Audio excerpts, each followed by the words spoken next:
Alright, ladies and gentlemen, welcome back to the channel. Tonight we're going to be talking about the Denver Broncos because I guarantee you this team will be nothing close to what they were last season. Nathaniel Hackett lost the locker room, and if you guys played sports growing up, whether it was high school, college, intramural, it literally doesn't matter. If you are in a competitive sports league and you did not respect your coach, you did not like your head coach, the season is probably going to be a wash. And we saw it with the first game of the year last year. Now, I don't want to rag on Denver from last season, but my point is the simple addition of Sean Payton, somebody who commands respect, somebody who has a winning track record, a proven track record. It's the difference maker. Chemistry, relationships, who people are, who players are, who coaches are. These are the things that really, really matter when you are trying to win a Super Bowl, when you're trying to have a functional football roster. So the simple addition of Sean Payton is money. This Broncos team last year could have had a completely different record than 5-12. I mean, like I said, we started it off against Seattle. They lost so many single-digit games. Seattle, Indianapolis, the Chargers, the Jets, Tennessee, Carolina, Baltimore, Kansas City twice. So many single-digit games. All right? When I take a look at this Broncos team, yeah, maybe they lost, Tim Patrick's injury really sucks. But Marvin Mims, we'll talk about him later on, he's a stud. They lost Vermont Jones, but they picked up some players in free agency. They made some draft picks on the defensive side. Worst case scenario, the Denver Broncos defense next year will rank 10. I think they're going to be somewhere between 5 and 10. Maybe it's not necessarily elite, but it is a good, very above average defense. And offensively, they have so many weapons, okay? But before we get into tonight's video, if you guys enjoyed, be sure to hit that like button, hit that sub button for daily NFL content.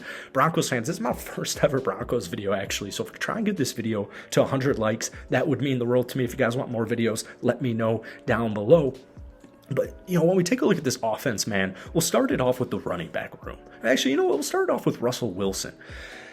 It's hard even for me. I know Russell Wilson made some mistakes last year. It was his career worst season. He is going to have a huge bounce back season. One important thing to note is this. Russell Wilson doesn't necessarily need an elite running game, right? You think of Russell Wilson on the Seattle Seahawks, you think of Marshawn Lynch. He doesn't need a Marshawn Lynch. If there's the threat there, though, that's big. You can get creative, you can get versatile. It just adds so much more to your offense. When I look at the Denver Broncos running back room, I start to lick my chops here. Javonte Williams injured last season. His rookie year, dual threat immediately. He had almost 1,000 yards rushing. He had over 300 receiving yards. And then they bring in veteran Samaje Perine.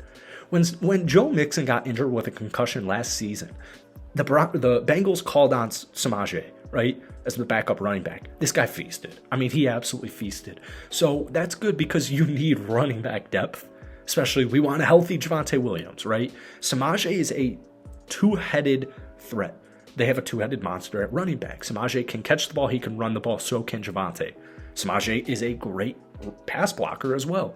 So a lot of versatility in that running back room that is only going to make Russell Wilson's job easier. Now, when we take a look at Russell Wilson's threats, the three guys that come to mind immediately are going to be Jerry Jeudy, who former first-round draft pick. A healthy Jerry Jeudy is absolutely terrifying with a competent offense, which is what you're going to have this season. We take a look at Courtland Sutton, who is, I know there have been trade rumors. I've seen some projected, or trade hypotheticals this past offseason, but as it stands right now, Courtland Sutton is on this roster. He is the perfect mix between, he's not old, but he's not young. He's just a super solid, reliable wide receiver to have on your roster. And both of these two cats are going to make Marvin Mims Jr.'s job a lot easier. When we take a look at Marvin's season last year with Oklahoma, he was clearly, and it wasn't even close, the best offensive threat on that roster, especially, maybe outside of the quarterback. He was the second best offensive player on that team. Last year, 54 catches, almost 1,100 yards, and 6 touchdowns. He averaged 20.1 yards per catch. In his 3 years at Oklahoma, where he played 37, 38 games, not good at quick math, he averaged 19.5 yards per catch. Huge time playmaker, big deep threat, another element, another level to this Denver Broncos offense. Like I said, last season, I don't even really want to look at anything statistical because it was just an absolute mess. But when I take a look at, and even the tight end room, a little bit of depth, underrated, actually a very underrated tight end room. But when we take a look at the wide receivers, long term, like Jerry Jeudy, Marvin Mims Jr., I mean, this is a really slept on wide receiver trio that this Broncos team has.